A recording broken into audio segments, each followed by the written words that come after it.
कि आपको इधर के बारे में सामने हमारा शोरूम है। बाकी आप देख सकते हैं ब्रांड 9 के हमारे सामने खड़ी हुई है और बाकी इसमें क्या क्या फीचर्स है वो भी अब आपको बताने वाला हूँ कि क्या क्या इसमें अपग्रेड होती नई नई चीज़ें आपको देखने को मिलती है। एंड 2024 और 2025 में क्या डिफरेंसेस आए हैं जो नई क्रिएटिविटी आई है?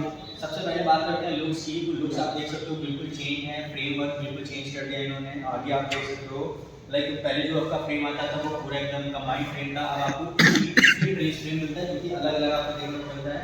इसमें जो आपका आगे एक चीज़ दिखा देता हूँ आपको, पहले जो हमारे यहाँ पे आप देखते थे काउल वगैरह आता था, बट आप ये देखो ना ये आपका फ्रेम वर्क है, ये आपका काउल नहीं है, आपका पूरा मेटल है। अच्छा और आपकी पहले आप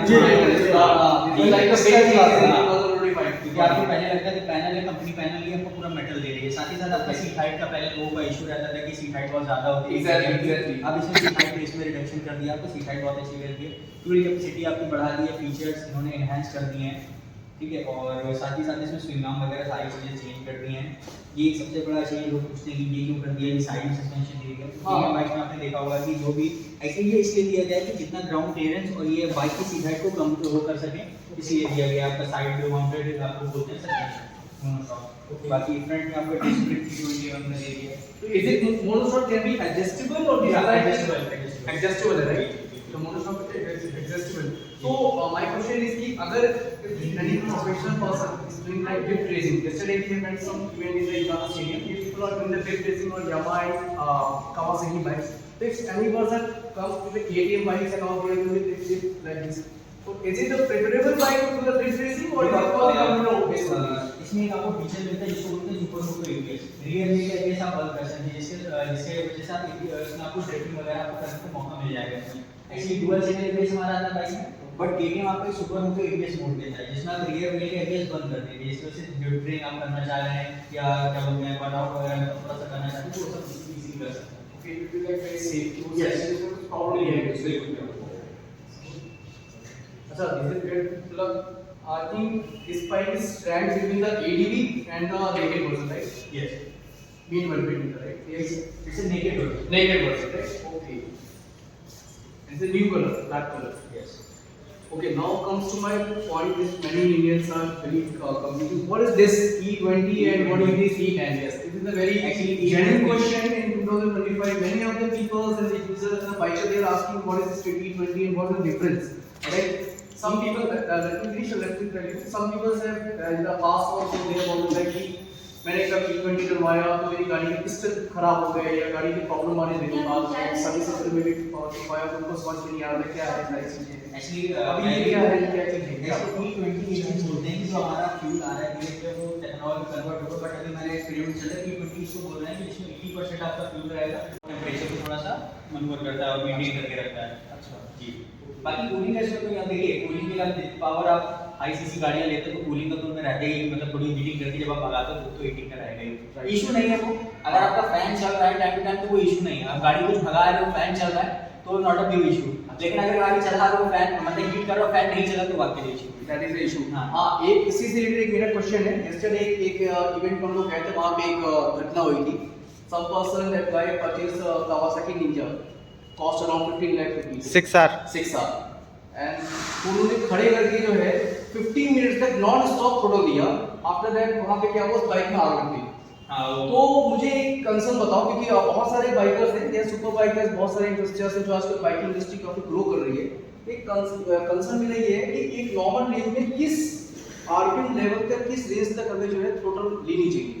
देखिए पहली चीज जो आपने बताया ना 15 मिनट तक तो पहली चीज वो नहीं करनी चाहिए, वो आप दिखावे में कर रहे हो चीज तो गाड़ी की आप केयर ही नहीं करो पहली चीज। रेलिंग वगैरह जो आप कभी देखते हो तो नॉर्मल लेवल आपको करने वार्म अप के लिए करते हैं, रेलिंग के लिए आपने गाड़ी खड़ी रखी थोड़ी देर आपने वार्म कर लिया तो हो गया। आप 15 मिनट तक करेंगे जितना भी लोड पड़ रहा है ना आपका, आपको जो पाइप आपके पेट पाइप लगे तो वो बहुत ज्यादा इतने स्ट्रांग नहीं होते, स्ट्रांग होते हैं लेकिन आप उनको 15 मिनट के लिए उन्होंने बनाए नहीं है, वो आपके रनिंग के लिए नहीं चाहिए कि आप 15 मिनट तक उनको होल्ड रखो तो उनको गाड़ी हीटिंग करेगा, पेट पाइप थोड़ा सा वो भी मेटल। अब इसका मैं एक चीज बता दूं, जो आपने एक चीज पूछा बोला ना कि क्या कहते हैं रेडिट पे वो क्या कहते हैं जब वो टोटल दे रहा था आग लग गई, वो क्यों लगी मैं बताऊं आपको। ये जो इसमें फिंच दी रहती है इसमें दो फिंच होती है, एक ट्यूब टाइप होती है और एक वीडियो बना रहा होती है। हाँ, ये फिंच और एक ट्यूब होती है और इसके आगे बोला गया है इसमें जो फिंच होती है उसमें से क्या कहते हैं आपको जो कूलेंट होते हैं वो सर्कुलर होते हैं इधर से और उसके बाद में इंजन के अंदर जाके वो सर्कुलेट होता है। तो जब हम गाड़ी से रनिंग हालत में रहती है तो जब वो चलती है तो हवा पड़ती है उसमें और फैन घूमता है, तो फैन क्या करता है कि जो बाहर की हवा होती है उसको अंदर घसीट के वो उसको ठंडा करता है, ताकि वो जो सर्कुलेट हो रहा है वो और ठंडा हो, फिर उसके बाद में टेम्परेचर उसका बना रहे। और फिर क्या करते हैं, जैसे खड़े खड़े ले लिया आपने, एक्सीलरेटर दबा रहे हो, उसको तो गाड़ी चल नहीं रही है, हवा मिल नहीं रही है, तो खाली पंखे के भर में ही घूम रहा है ना। तो इस वजह से जो गाड़ियों में कूलेंट लीक होता है वो इसी कारण से लीक होता है। अब जैसा आपका बस मेन कारण यही है गाड़ी का तो वेंट पाइप वगैरह गर्म हो जाते हैं बहुत ज्यादा। इस वजह से और जो कूलेंट आप देख रहे हैं ना, ये खाली ये ऊपर का नहीं दिया हुआ है कि आप बोलो इधर से, जो इसकी जो कूलेंट की जो पाइप गई हुई है वो इंजन के अंदर से गई हुई है, लाइक वो if we talk like internal जो इंटरनल है, इंटरनल क्या हुआ है वो पूरा रोटेट होता है अंदर से पूरा गया है, जाने के बाद में फिर आपका पूरा इंजन में घूमने के बाद में फिर वो निकलता है, जो आपके इंजन की जो गर्माहट होती है उसको ठंडा करके फिर वो वापस आता है, फिर वो ठंडा करता है। ये है मेन कारण इसका।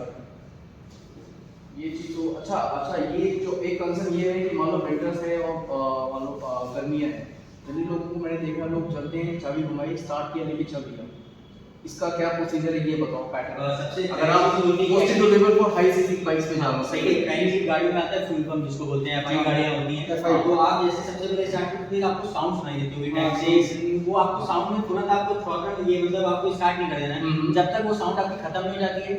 उसके बाद आपको किल स्विच आपका स्टार्ट करना है, स्टार्ट करके गाड़ी आपको छोड़ देनी है। देखिए कुछ गाड़ी ऐसे हमारी जो नॉर्मल बाइक्स होती है मेन स्टैंड आता है जिसमें, जैसे आपके पास पेडॉक वगैरह है, तो आप कोशिश करिए गाड़ी को ऐसे स्टार्ट करिए, ऐसे स्टार्ट करके आप बैठ के आप गाड़ी में ताकि जो इंजन ऑयल है आपका वो दोनों ऊपर तक आपका आ जाए, ठीक है। ऐसे आप कर लोगे तो जैसे, लेकिन ये कि जो मतलब आपका ऐसे रहेगा तो ज्यादा सही नहीं होगी चीजें, सही नहीं होगी। हां, तो आप जब भी वो करें थोड़ा सा रोक दे गाड़ी को 10-15 मिनट, मतलब 10-15 मिनट बहुत हो गया, और 2-3 मिनट के हम गाड़ी उसको रोक के वार्म अप हो जाए, फिर उसका नाम गाड़ी जिससे इंजन की रिलायबिलिटी और इंजन थोड़ा सा सही आपका रहेगा। अच्छा, अब now coming to the product, इस प्रोडक्ट के बारे में, ये गाड़ी जहां तक मुझे समझ में आ रही है is a very well class touring motorcycle, right? Actually इसको नेकेड स्ट्रीट फाइटर मतलब नेकेड बाइक बोल सकते हैं। हां, नेकेड वगैरह भी आप इससे कर सकते हैं। हां, मतलब लाइक मैं इसको मानो 50% for the touring and 50% for city use, right? But if you go for the touring purpose it will be comfortable, हां comfortable and sustainable for the touring, right?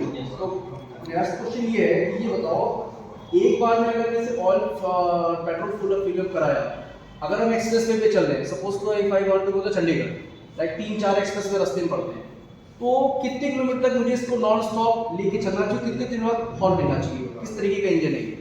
It's like question also like it's like convention engine और race pro engine, और it's like कि एक होता है like आपने देखा होगा होंडा में डीओसीसी टेक्नोलॉजी यूज होती है, डुअल। हां, ये किस टाइप का इंजन है और क्रैंक शीट किस तरीके की है इसकी? सबसे पहली चीज मैं बताऊंगा केटीएम को जो की उनका जाना जाता है ready to race, ready to race आपका रेसिंग इंजन है आपका। अब इनका जो आपका कंफ्यूजन है वो मैं दूर कर देता हूँ। हाँ, एक एयर कूल्ड इंजन आता था, हाँ, एक ऑयल कूल्ड आता था, और एक आता था अभी लिक्विड कूल्ड। लिक्विड कूल्ड जो इंजन आता है, आप इसको नॉन स्टॉप 1000 किलोमीटर भी चला सकते हो, नॉन स्टॉप 1000 क्या 15 भी चला सकते हो आराम से। आप इसको बस आप जैसे आप भी गाड़ी थक जाएगी, जैसे बोलते हैं ना कि आप थक जाओगे गाड़ी नहीं थकेगी। हाँ, आप इसमें 5 मिनट तक ब्रेक लोगे ना, थोड़ी देर में फैन चल के वो टेंपरेचर बराबर कर देगा आपका।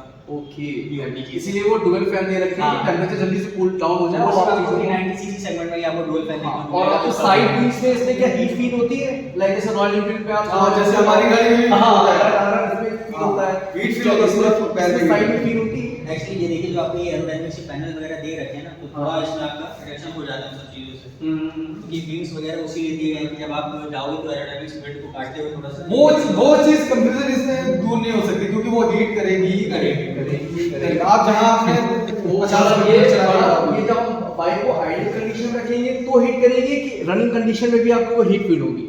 जब आप ज्यादा एक आइटम चला लोगे, कुछ ज्यादा स्पीड तक या कुछ ज्यादा रनिंग कंडीशन में आप बीट करेगी, रनिंग कंडीशन में करेगी, तब तो फिर एक वो प्रैक्टिकल सी बात मेरे माइंड में आ रही है, 1000 किलोमीटर रनिंग में तो फिर वो हीट करेगा। मैं आपने क्या बोला था, आपने जो सब क्वेश्चन पूछा था कि ये लिक्विड कूल्ड, ऑयल कूल्ड और एयर कूल्ड, ये पहले तीन चल रहे थे। पहले एयर कूल्ड आता था, फिर लिक्विड कूल्ड आया, फिर ऑयल कूल्ड आया, फिर लिक्विड कूल्ड आया। तो ऑयल कूल्ड तो वो भी हवा से ठंडा होता था, और जो एयर कूल्ड था वो भी हवा से ठंडा होता था। अब ये क्या लिक्विड कूल्ड है, ये आपके इंजन को कूलेंट पड़ा हुआ है, कूलेंट के थ्रू भी। हाँ। अच्छा, कूलेंट का कैटेगरी कौन सा? .3, .4, एनी आइडिया? सर इसका आइडिया नहीं, ये तो वर्कशॉप वाले जो अपने हिसाब से अच्छा, वर्कशॉप सर्विस में बताइए, बट यूजुअली इसमें कौन से कैटेगरी के कूलेंट इसमें पड़े हुए हैं? ये सर आपके मतलब इसका आइडिया नहीं है मुझे। अच्छा, ये जो इसमें चेन पड़ी हुई है, हाँ ये क्रॉस लॉक चेन है कि डुअल लॉक चेन है? ये डुअल लॉक वाली आती है आपकी। ये डुअल लॉक चेन है। हाँ, डुअल लॉक। ओके, ये आपकी डुअल लॉक है। ये किस ब्रांड की है ये? हम में से कंपनी मैन्युफैक्चरिंग आती है, सारी जो भी आती है वो उसमें। अच्छा, ओके। एंड और क्या इसमें स्पेशल है जो 2025 की यूएसपी हो, जिसको कह सकते हो कि हाँ इस समय अगर आप ले रहे हो तो ये चीज़ आपको इसमें मिलेगी जो पहले नहीं आती थी? पहले नहीं आती तो सबसे प्लस पॉइंट इसका क्रूज कंट्रोल।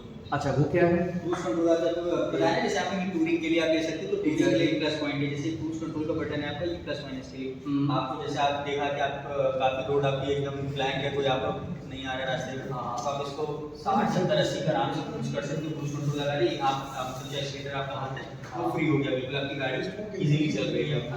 तो आप प्लस माइनस आपने देख रहा है कि अभी भी कोई नहीं आ रहा है, तो आप यहाँ से प्लस माइनस करके अपने हिसाब से कर सकते हैं। तो ये सबसे अच्छा प्लस पॉइंट है इस अच्छा, segment it is a radar based cruise, this is just normal based. एक होता है रॉकेट क्रूज, जैसे आपने एक सेट कर दिया 80 की रफ्तार में, आगे वाली गाड़ी जो है वो सपोज को चल रही है 60 की रफ्तार में और आप उसके पीछे चल रहे हो, तो ये ऑटोमेटिक ब्रेक डाउन हो तो रुकेगी कि हमको ब्रेक रोकना पड़ेगा? आपको रोकना पड़ेगा, इतना ज्यादा आपको नहीं पड़ेगा। अच्छा, यानी ये मेमोरी बेस में कैसे? तो वापस अगर मैं उस बटन को पुश करता हूं तो वापस वापस काउंटर डाउन करोगे। हाँ, वो कार सिस्टम। हाँ, मैं समझ गया इस कार। जैसे आजकल वो रडार के पीछे रडार से चल रहा है कि आप गाड़ी जैसे अपने आप जैसे ओवर आपने इंडिकेटर दिया जब तक अपने आप को ओवरटेक कर आगे निकल जाता है। अच्छा, इंडिकेटर की क्या कुछ खड़े